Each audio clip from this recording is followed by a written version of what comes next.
makam seorang hamba di sisi Allah Subhanahu wa Ta'ala sebagai hamba itu ada 4 tingkatan.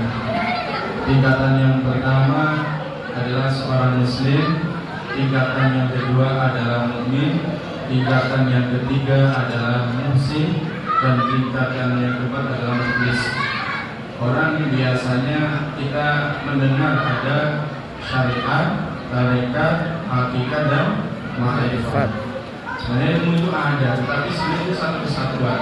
Tidak boleh dipisah-pisahkan antara syariat, tarekat, ma'rifat, hakikat, itu tidak boleh dipisahkan. Kalau ada yang mengatakan dia sudah ma'rifah dan hakikat, tetapi dia tidak menjalankan syariat, berarti namanya dhalun mudillun, sesat dan menyesatkan.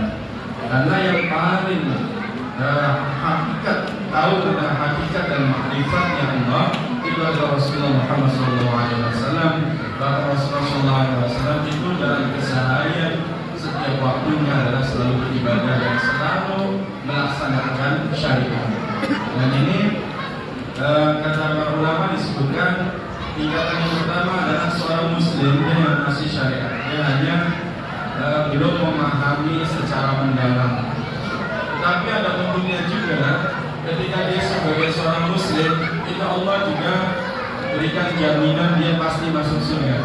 Karena ada hadis yang menyebutkan man qala la ilaha illallah Muhammadur Rasulullah SAW dakhala jannah. Barang siapa yang mengucapkan kalimat pembuka sebagai muslim, yaitu kalimat la ilaha illallah Muhammad Rasulullah, maka dia pasti masuk surga. Walaupun prosesnya panjang.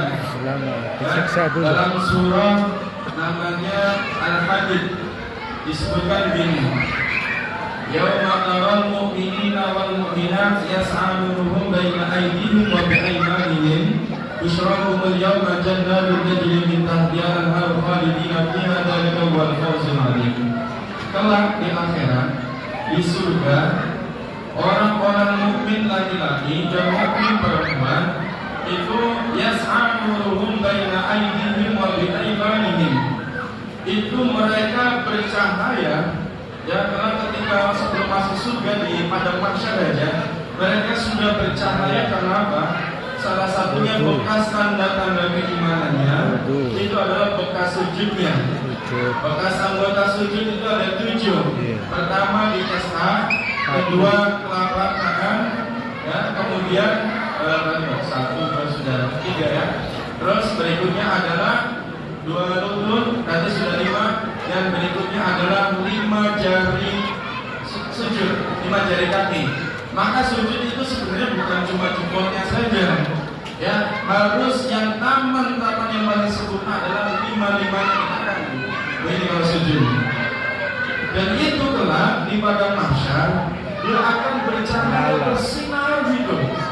Insyaallah. Ini dalam surat Al-Hadid disebutkan.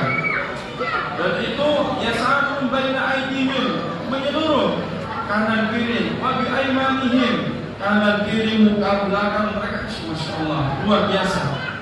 Bekas-bekas sujudnya, terus kemudian bekas-bekas wudunya.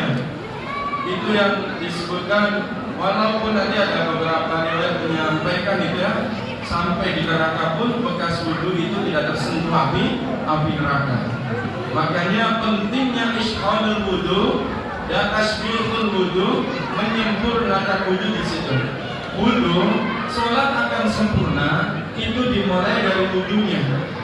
Kalau wudunya sudah baik, insya Allah sholatnya akan baik. Tapi kalau wudunya sudah berantakan, maka bisa dipastikan sholatnya juga pasti berantakan.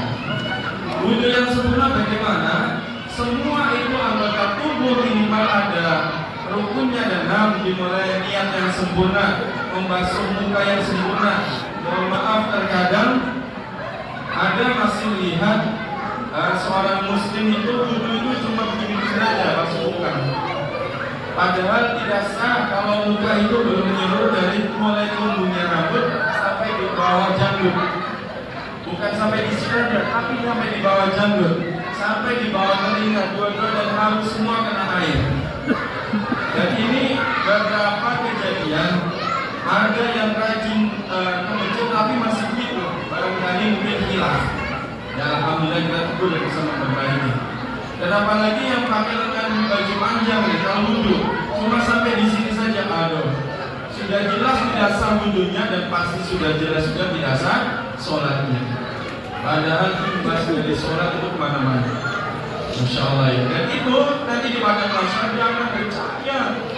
Wah, Masya Allah luar biasa. Sampai-sampai di ayat berikutnya adalah yauma yaqulul munafiquna wal munafiqatu lil ladzina amanu nuruna naqtabis min nurikum ila rji'u wara'akum faltamisu nuran fadriba bainahum bisurin lahu bab batinuhu fi rahmati wa dhahirul 'adzab. Jadi ada orang-orang munafik yang mereka pura-pura beriman ketika hidupnya, yang mereka memusuhi orang-orang yang beriman. Mereka itu akan dipisahkan oleh satu tembok yang sangat besar. Satu tembok itu namanya Suat. Dan kemudian disebutkan di ayat tersebut ada orang ketika dipisahkan antara mukmin dan munafik, orang-orang kafir, dia ada yang ternyata dia ada yang di tembok itu. Yang di tembok itu artinya apa? Dia melihat surga, yang melihat neraka. Dan itu adalah orang-orang calon ahli surga, tetapi dulu waktu hidupnya pernah berbuat maksiat. Dan semua orang muslim pasti masuk surga kecuali itu. Dia akan diuji dulu, dibakar dulu di neraka sampai dosa-dosanya habis, baru nanti mendapatkan syafaat dari Rasulullah Muhammad SAW. Yang mendapatkan syafaat itu siapa? Yang menjalankan sunnah-sunnahnya, yang membaca sholawat pada Nabi Sallallahu Alaihi Wasallam. Maka sholawat itu enteng, tetapi efeknya itu besar. Itu sholawat. Ya, jadi kelak di akhirat ada orang-orang itu menyesal karena melakukan perbuatan-perbuatan kebaikan. Jadi ada yang menyesal karena kurang maksimal, ada yang menyesal karena tidak tahu kalau itu penting.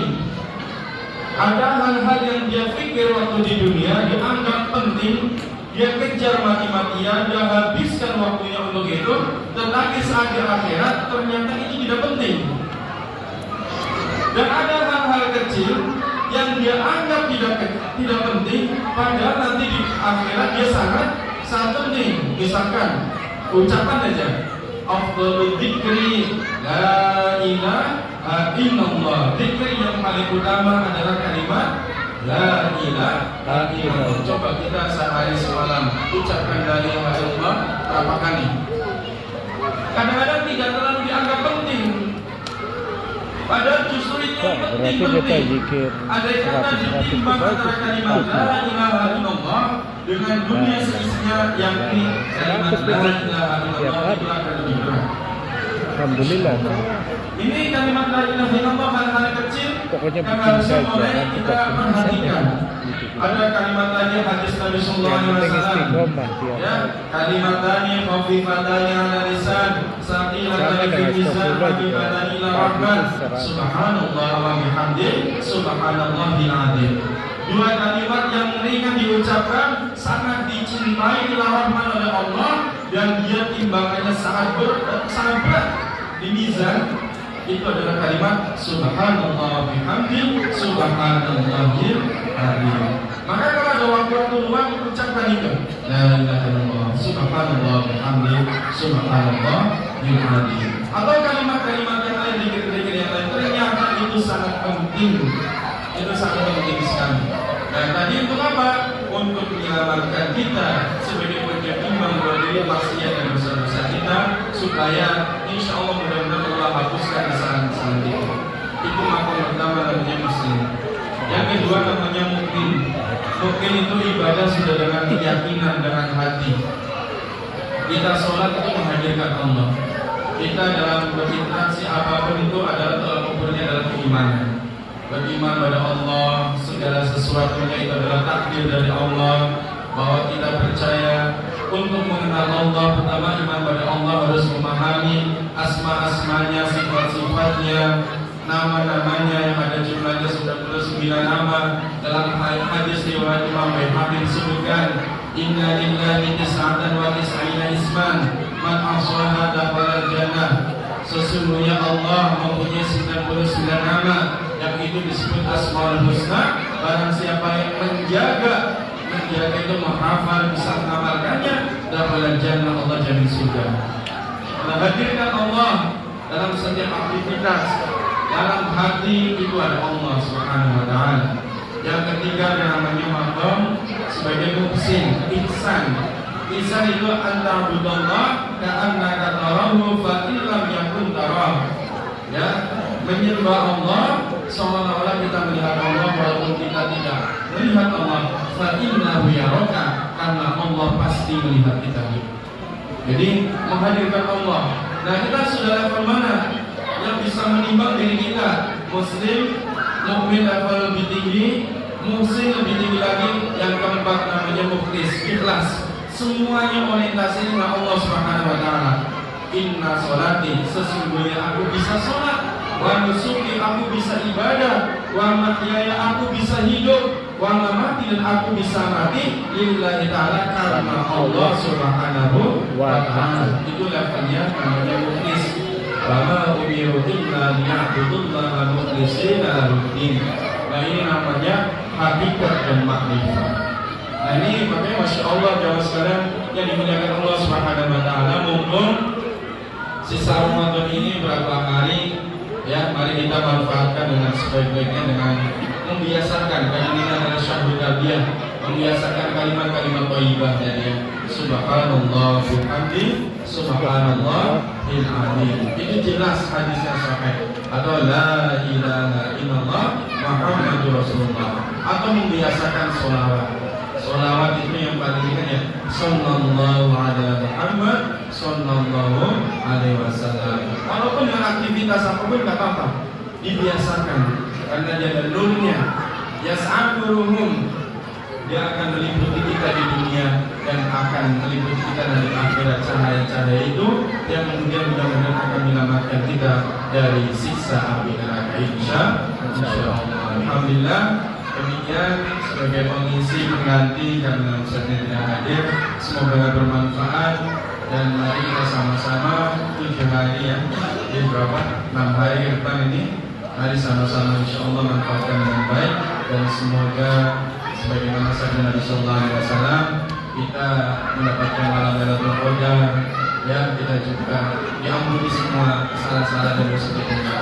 Waalaikumsalam warahmatullahi wabarakatuh. Assalamualaikum warahmatullahi wabarakatuh.